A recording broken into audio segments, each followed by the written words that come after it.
Sometimes it feels like my life's a battle, and I think I'm losing my mind when all that surrounds me is made of shit. Obrigado pela presença de todos.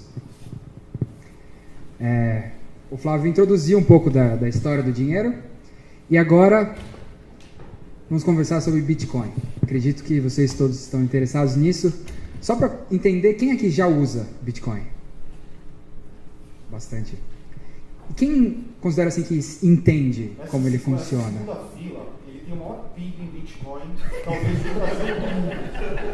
Na segunda fila inteira. Legal. Estou errado.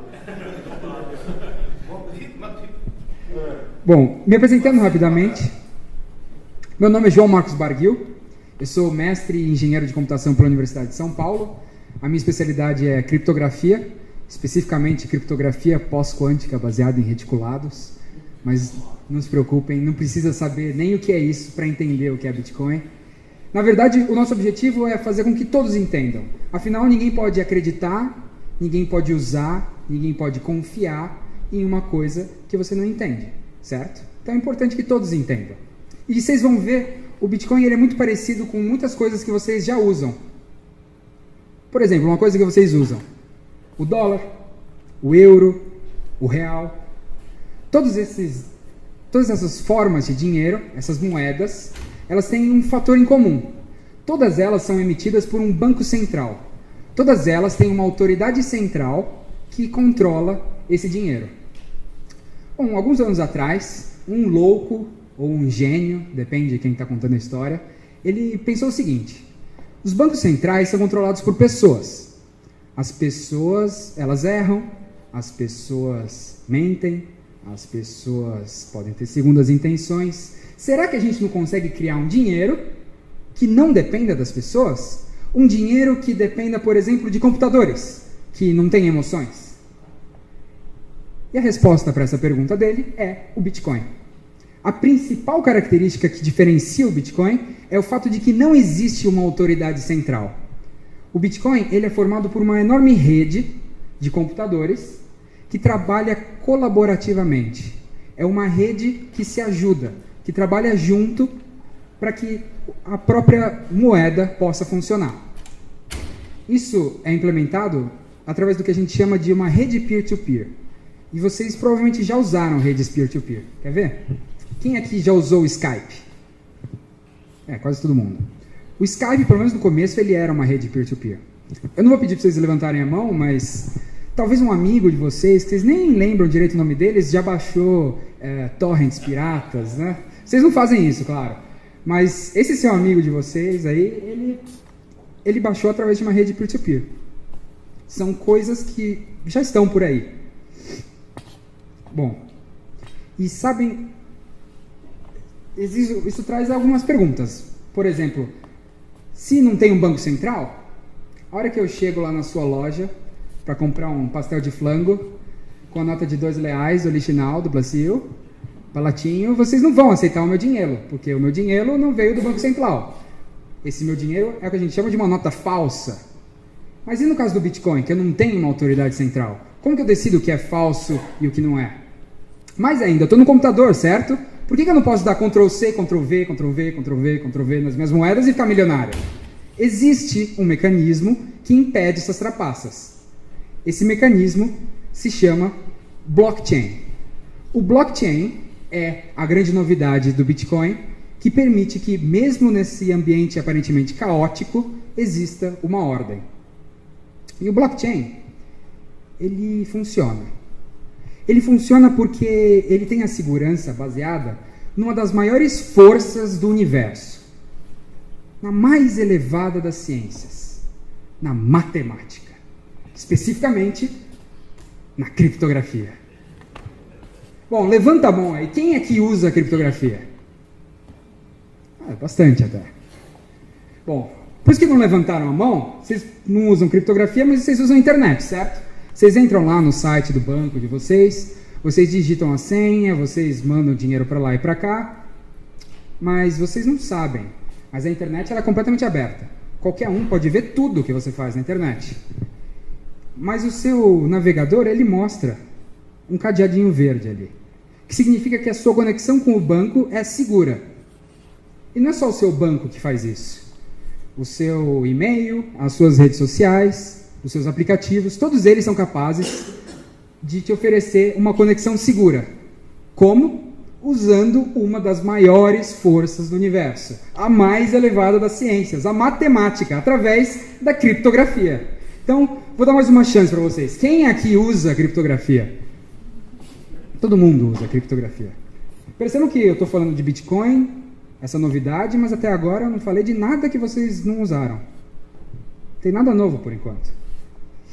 Bom, hoje, quando você vai efetuar uma transação, você vai na loja e vai pagar com um cartão. Como que funciona? Você coloca o cartão numa maquininha, digita a sua senha, e aí, numa fração de segundo, a maquininha manda uma mensagem para o seu banco responde ok, e aí você acredita que o pagamento foi efetuado. Você não viu o dinheiro. Você também não guarda dinheiro no seu colchão. O seu dinheiro hoje, ele está lá em algum disco rígido, como alguns bytes, que você nem sabe onde fica, e você confia. Porque você sabe que o seu banco não vai deletar a sua riqueza. Bom, e com o Bitcoin? É a mesma coisa. Só que em vez de um cartão com uma senha, você tem o que a gente chama de uma chave privada. Essa chave privada é que permite que você acesse a sua conta, que você acesse o seu dinheiro.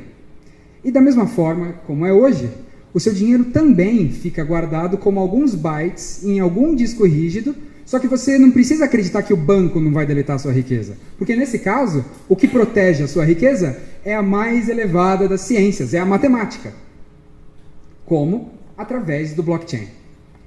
Bom, quando você faz essa transação com o banco hoje, ou com o lojista, no final do dia, todos os bancos do Brasil mandam todas as transações para o Banco Central. E o Banco Central faz um processo de compensação. Ele verifica cada transação, valida, e aí ele fecha o balanço. Então, toda madrugada, o Banco Central verifica tudo o que aconteceu no país e fecha o balanço do dia. Esse processo de compensação também acontece no Bitcoin. Só que em vez de ser uma vez por dia, ele acontece a cada 10 minutos. Então, a cada 10 minutos, o Banco Central, que não é central, mas distribuído, fecha o balanço das transações que aconteceram naqueles últimos 10 minutos. De tempos em tempos, novos blocos vão sendo criados, formando literalmente uma cadeia de blocos, blockchain. Então, o blockchain, ele é a história do Bitcoin. Ele é formado por blocos que contêm os resultados consolidados das transações que aconteceram naquele período de tempo. Mas espera aí, se não tem banco central, quem é que gera esses blocos? A resposta para essa pergunta é um pouco contraintuitiva. São todos, um de cada vez.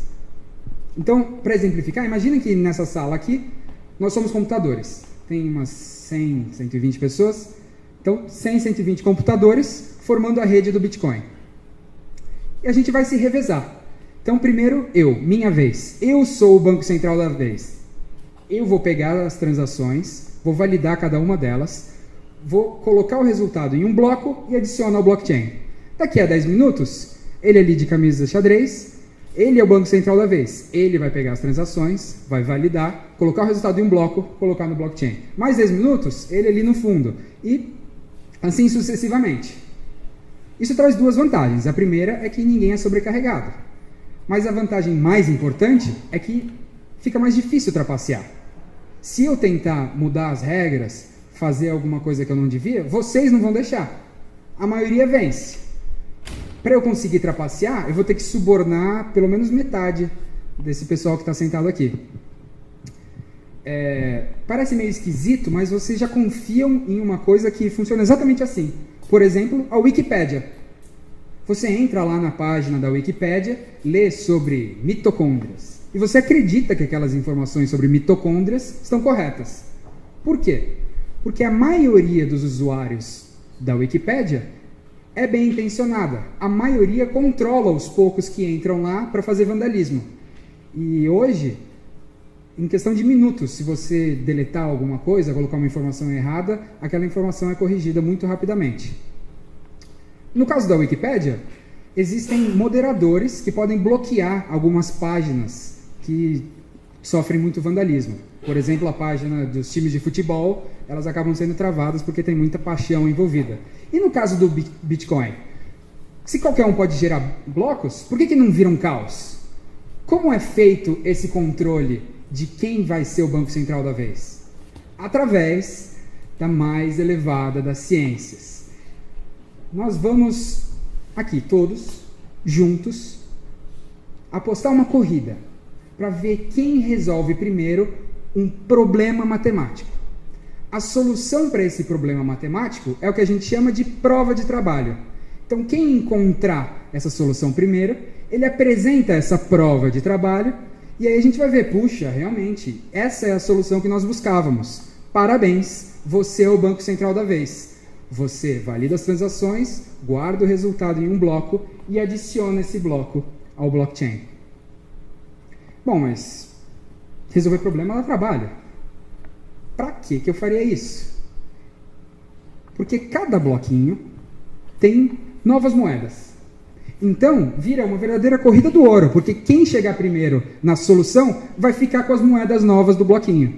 Então, é como se a gente parasse aqui, 1, 2 e já! A gente começa a tentar resolver o problema. Uma hora, alguém vai encontrar a solução. Ele apresenta essa prova de trabalho, coleta suas novas moedas, valida as transações, coloca o resultado em um bloco e adiciona ao blockchain. E aí, começa tudo de novo, é um novo problema matemático. Esse processo é o que nós chamamos de mineração. Então percebam que a mineração ela é mais do que simplesmente tentar achar dinheiro, é mais do que simplesmente tentar ficar milionário. A mineração é um processo fundamental para o próprio funcionamento do Bitcoin. Sem mineração, a gente não tem como fazer o papel do Banco Central. A gente não tem como validar as transações. Tudo bem? Bom, se eu quero minerar, cavar ouro, eu preciso comprar um equipamento adequado. Se eu quero minerar Bitcoin, o que eu preciso? Eu preciso instalar um software, eu preciso ter um hardware adequado, e uma vez que eu tenha isso, eu posso começar a cavar minha montanha. Eu posso começar a tentar resolver esse problema matemático. E, eventualmente, eu vou achar o meu prêmio. Eu vou achar a solução, eu apresento essa prova de trabalho, todo mundo vai concordar que é a minha vez de ser o Banco Central, eu valido as transações, guardo o resultado em um bloco e adiciono o bloco à blockchain. Bom, então, beleza. Vamos todo mundo sair aqui hoje e começar a minerar. Calma. É um pouco difícil hoje. Tem muita gente minerando, muita gente competindo. Então imaginem um quadrado de 1,5 milímetros de lado. Nem dá para ver ele direito aqui. Perdido em todo o mundo. Todos os oceanos, as montanhas, ele pode estar em qualquer lugar. Quem achar ele primeiro, ganha. Essa é a dificuldade hoje de minerar. Tem muita gente minerando. Boa sorte. Bom, mas se não dá para minerar, como é que eu ganho bitcoins? A segunda forma de ganhar bitcoins é ache alguém que tenha bitcoins e troque com ele. Você pode vender um produto, você pode oferecer um serviço, você pode até mesmo trocar por uma outra moeda. É aqui que nasce o valor econômico do Bitcoin. Bom, falamos de trocas, falamos de mineração, existe ainda uma terceira e última forma de ganhar bitcoins, que é falsificando. Você pode tentar falsificar bitcoins. Então você vai lá e cria um bloco mandando todos os bitcoins do mundo para sua conta. Só que a rede não vai aceitar esse seu bloco falso. Por quê? Porque cada bloco é criptograficamente amarrado ao bloco anterior. Então, se você mudar um mísero bit de um bloco, essa ligação não vai servir mais. E isso funciona graças à mais elevada das ciências, graças à matemática. Então, para vocês formarem uma imagem de como é difícil falsificar, imaginem que eu tenha todos os computadores do mundo, só para mim, só meus. e use todos eles juntos só para tentar falsificar, não um bloco, uma transação só. Eu teria que esperar mais ou menos uns 15 bilhões de anos para conseguir falsificar essa transação. Pra vocês terem noção, a Terra tem 4 bilhões. E provavelmente, a hora que eu conseguisse, nem tivesse mais Terra. Bom, se você não entendeu nada do que eu falei até agora, só tem uma coisa que eu quero que você leve para casa. Quando você perde a sua senha do banco, o que você faz? Você liga para o seu banco, você pede ajuda, e você também não sai compartilhando sua senha por aí, certo? E no caso do Bitcoin, não tem banco para eu ligar. Como eu faço para recuperar a minha chave privada? Tem como recuperar? Tem. Você pega todos os computadores do mundo, só para você, e usa eles juntos e espera bilhões e bilhões de anos. Para quem se interessou, eu escrevo no meu site sobre esses e outros assuntos. Muito obrigado. Sometimes it feels like my life's a battle, and I think I'm losing my mind when all that surrounds me is made of shadows.